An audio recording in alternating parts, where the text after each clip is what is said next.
who is the most powerful in the world?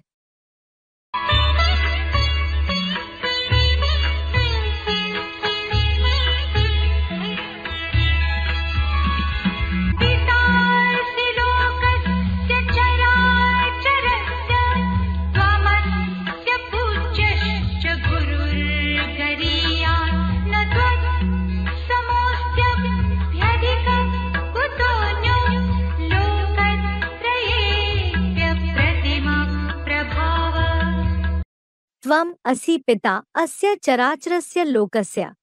You are the father of this living and inert world. Cha pujyah garyan guru. And are the best, worship-worthy guru. Apratim prabhav. O the one with incomparable power. Api asti na tvatsamah lokatraye. Certainly, there isn't like you in all the three worlds. Kuta anya abhyadhika? Then how anyone else more? Tvam asi pita asya characharasya lokasya. Cha pujyah garyan guru. Apratim prabhav. Api asti na tvatsamah lokatraye. Kuta anya abhyadhika? Interpretation. You are the seed-form father of this physical living and inert world through Mahadev, and you are the best, worship-worthy, only true Guru of the world in the corporeal form, through the same imperishable body as well. O the one with incomparable power, certainly, there isn't any soul Trikalagya like you in all the three worlds, then how will there be anyone else more powerful than you? The seed-form father of living and inert world through Mahadev. मनुष्य सृष्टि के बाप ने कहा कि मेरे अंदर इस मनुष्य सृष्टि का जो भी जड़ जंगम पदार्थ है, चेतन और अचेतन पदार्थ, उन सब का बीज है. The father of the human world said, the seed of all the living and inert things of this human world is present in me. सारी सृष्टि का बीज मेरे अंदर समाया हुआ है. The seed of the entire world is contained in me. तो जैसे परिवार है, so just like there is a family, कोई भी बाप का परिवार कहाँ से निकलता है? From where does the family of any father emerge? है? बाप से ही निकलता है. Student, from the father. It emerges from the father himself.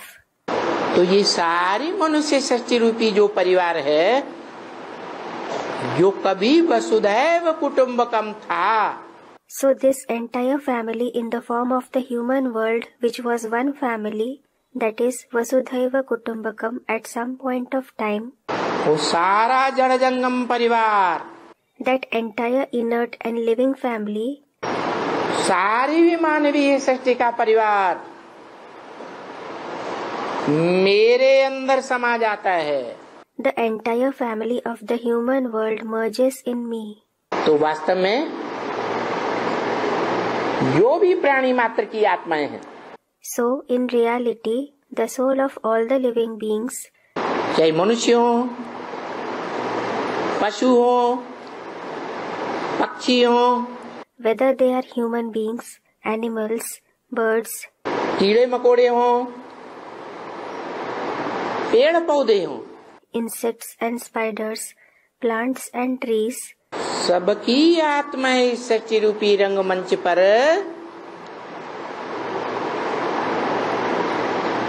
सदाकाल part बजाने वाली नहीं है,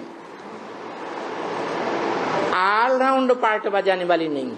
The soul of none of them always plays the part on this stage-like world. They don't play an all-round part. परंतु उन सब प्राणियों का जो बीज है, but the seed of all those living beings, मनुष्य सृष्टि में भी जो बीज है, जिसे कहा जाता है आदम, Adam. The seed even in the human world who is called as Adam, वो इस सृष्टि रूपी रंगमंच पर सदा काबिज है. he is always present on this stage like world. और जब वो योग बल के आधार पर संपन्न स्टेज पकड़ता है, And when he attains the complete stage based on the power of yoga, तो वो ही शिवलिंग का रूप है. he himself is the form of the Shivling. The best, only true Guru of the world in the corporeal form. गुरु तो दुनिया में बहुत होते हैं और हुए हैं. As such, there are and there have certainly been many gurus in the world. उन गुरुओं से सारी दुनिया दुर्गति को पाती चली आई. The entire world continued to undergo degradation through those gurus. चाहे वो किसी भी धर्म के गुरु हुए हों, No matter they have been the gurus of any religion. Christians के गुरु हुए हों, पोप वगैरह, They might have been the gurus of the Christians, like Pope etc. मुसलमानों के गुरु हुए हों या हिंदुओं के गुरु हुए हों, They might have been the gurus of the Muslims or the Hindus. सब गुरुओं की हिस्ट्री देख ली जाए, दुनिया पतन को पाई है या उत्थान को गई है. If you see the history of all of them, has the world fallen or risen through them? सारी दुनिया में पतन ही पतन होता रहा. The entire world just kept suffering downfall. मनुष्य मात्र का पतन हुआ. Each and every person has degraded. लेकिन ये परम सद्गुरु ऐसा है But this Supreme Sadguru is such कि एक ही जन्म में आकर के अनेक जन्मों की सदगति कर देता है. that he just comes in one birth and brings about Sadgati for many births.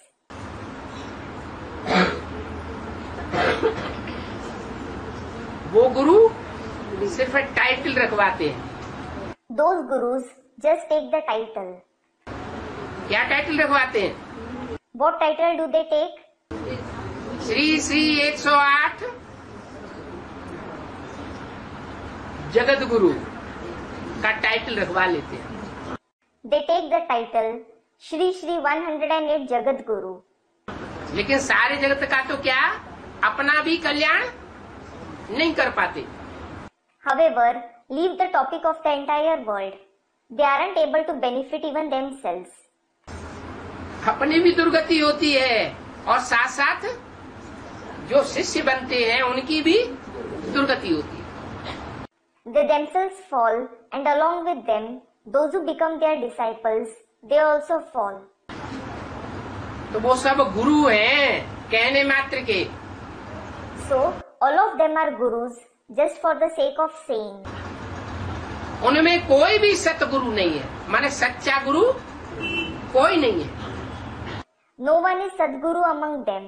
It means no one is the true Guru. ये बाप ही आकर के सतगुरु भी बनते हैं, सच्चा गुरु. This father alone becomes Satguru, the true Guru after coming. क्या? नहीं तो दुनिया में गुरु कैसे होते हैं? What? Otherwise, how are the gurus in the world? जैसा रामायण में लिखा है, हरे शिष्य धन शोक न हरहि. क्या? For instance, it is written in the Ramayana, Hare Shishya Dhan Shok Na Hare. What? शिष्य का धन तो हरण कर लेते हैं, लेकिन उनका दुख हरण नहीं कर पाते. It means they, that is gurus, do usurp the wealth of the disciples, but they aren't able to take away their sorrow.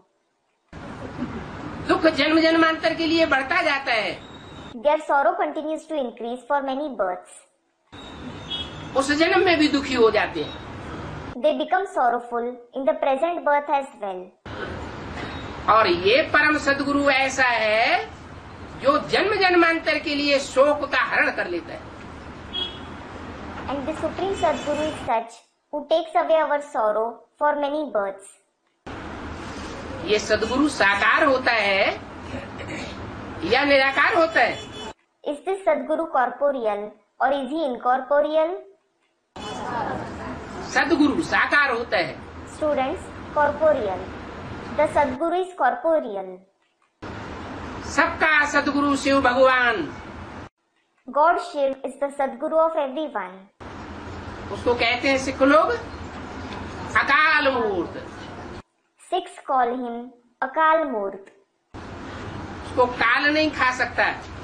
Death can't devour him. काल आत्मा को खाता है या साकार शरीर को खाता है? Does death devour the soul or the corporeal body? Student, the body. साकार शरीर को ही काल खाता है। Death devours the corporeal body itself. तो साकार शरीरधारी के लिए कहा जाता है अकाल मूर्त। So, that corporeal bodily being is called Akal Murt. वो मूर्तमान है, माने उसकी मूर्ति है, वो साकार है, फिर भी स्टेज में निराकारी है। He is manifest, meaning he has a personality. He is corporeal. Still, his stage is incorporeal. और ऐसे निराकारी बाप जो साकार में मूर्ति बन करके आता है, चैतन्य मूर्ति, वो सारे संसार की सदगति करके जाता है। And such incorporeal father who comes taking on a living, corporeal form, goes after bringing about the sadgati of the entire world. ऐसे नहीं मनुष्यों की सदगति होती है। कीट पशु पक्षी प्राणियों की सदगति नहीं होती। It isn't that just the human beings attain sadgati, and the creatures like insects, animals and birds don't attain it. होती है या नहीं होती? Do they attain it or not? Student, they do. मनुष्य की सदगति होती है तो मनुष्य के आधार पर दुनिया के जो भी जीव जंतु हैं, वो सब मनुष्य के माइंड से बंधे हुए हैं।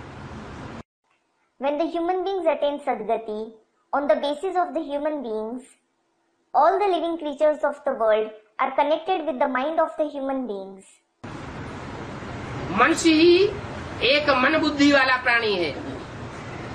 The human beings alone are the living beings with the mind and intellect. वो अपने वाइब्रेशन से सारे दुनिया के प्राणियों के ऊपर असर डाल देता है। They influence all creatures of the entire world through their vibrations. इसलिए मनुष्य सुधरते हैं तो सारी दुनिया के प्राणी सुधर जाते हैं। This is why when the human beings reform, the creatures of the entire world reform. और जब मनुष्य बिगड़ते हैं तो सारी दुनिया के प्राणी बिगड़ जाते हैं। And when the human beings degrade, the creatures of the entire world degrade. मनुष्य के ऊपर सारी दुनिया के पशु पक्षी सबका आधार बना हुआ है। All the animals and birds of the entire world are based on the human beings. क्योंकि मनुष्य मन वाला प्राणी है। It is because human beings are the beings with the mind and intellect. मन के वाइब्रेशन बहुत बड़ी शक्ति है। The vibration of the mind is a very great power. और ये शक्ति देने वाला सिवाय परम सदगुरु के और कोई नहीं। In addition, no one except the Supreme Sadguru is the giver of this power. तो उसका नाम परम सदगुरु भी है। So, his name is Supreme Sadguru as well. जो त्रिमूर्ति शिव है वो परम सदगुरु भी है। The Trimurti Shiv is the Supreme Sadguru as well. ऐसा परम सदगुरु भगवान बनकर इस सृष्टि पर आता है। God comes in this world after becoming such Supreme Sadguru. There isn't anyone Trikalagya like you. अव्वल नंबर कौन? Who is number one? Students, the eldest child, the father of the human world. अव्वल number वो जो इस षष्ठी रूपी रंगमंच पर सबसे जास्ती लंबा पार्ट बजाने वाला है. The one who plays the part for the longest time on this stage-like world is the number one. उसके मुकाबले लंबा पार्ट इस षष्ठी रूपी रंगमंच पर रहते हुए कोई भी नहीं बजाता. In comparison to him, no one plays the part for the longest time while living on this stage-like world. जिसके आधार पर वो त्रिकालदर्शी कहा जाता है. Based on him, he is called as Trikaldarshi. Baba indicates upwards. उसके त्रिकालदर्शिता का आधार कौन? Who is the base of his quality of being Trikaldarshi? किसके आधार पर वो त्रिकालदर्शी? He is Trikaldarshi based on whom? साकार के आधार पर, बड़े बच्चे का आधार. Students, based on the corporeal one, based on the eldest child. हाँ, आत्माओं में आत्मा रूपी जो बच्चे हैं, भोगी बच्चे जो हैं, उन भोगी बच्चों के बीच में जो बच्चा सबसे जास्ती लंबी आयु वाला समझो, इस षष्ठी रूपी रंगमंच पर तीनों काल के पार्ट को भी क्रॉस करने वाला. Yes, among the souls, the children in the form of souls, the bhogi children, consider him to be the child with the longest lifespan among the bhogi children, the one who even crosses the part in all the three aspects of time on this stage-like world. उस बच्चे को वो आधार बना लेता है. वो He makes that child his base. He, Baba indicates upwards. वो तीनों काल क्रॉस करके जब आता है तब वो त्रिकालदर्शी हुआ.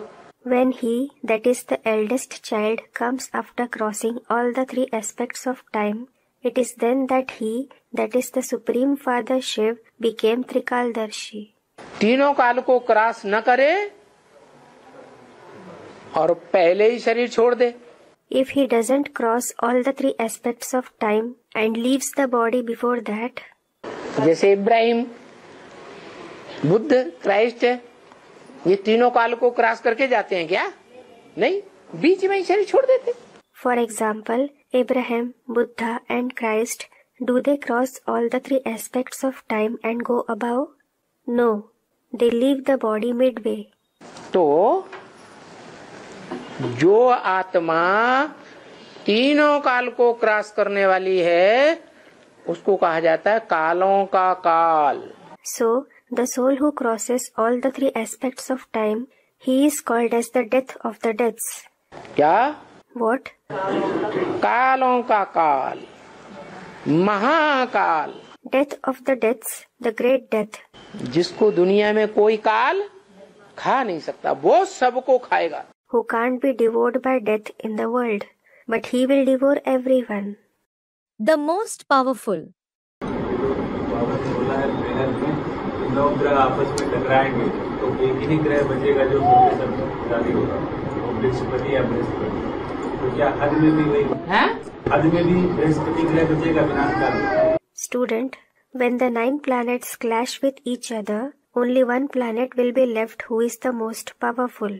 It is Brihaspati, that is Jupiter. So will the planet Brihaspati be left in the limited as well? Brihaspati माने क्या? बड़ा. और पति माने क्या? Baba, what is the meaning of Brihast? Big. And what is the meaning of Pati? है? है? हाँ, तो बड़े से बड़ा स्वामी, बड़े से बड़ा रक्षक कौन है? Student, protector, master. Yes. So who is the greatest master, the greatest protector? है? Student, Shiv Baba. शिव बाबा जिसकी रक्षा करेगा, शिव बाबा जिसमें प्रवेश होगा मुकर्रर रूप से, तो वो सबसे टकराने में कमजोर पड़ेगा. The one whom Shiv Baba protects, the one whom Shiv Baba enters in a permanent way, will he fall weak in facing everyone? Student, no. जिसमें ज्यादा ज्ञान होगा वो ज्यादा पावरफुल होगा. The one who has more knowledge, he will be more powerful. जिसमें कम ज्ञान होगा वो कम पावरफुल होगा. The one who has less knowledge, he will be less powerful.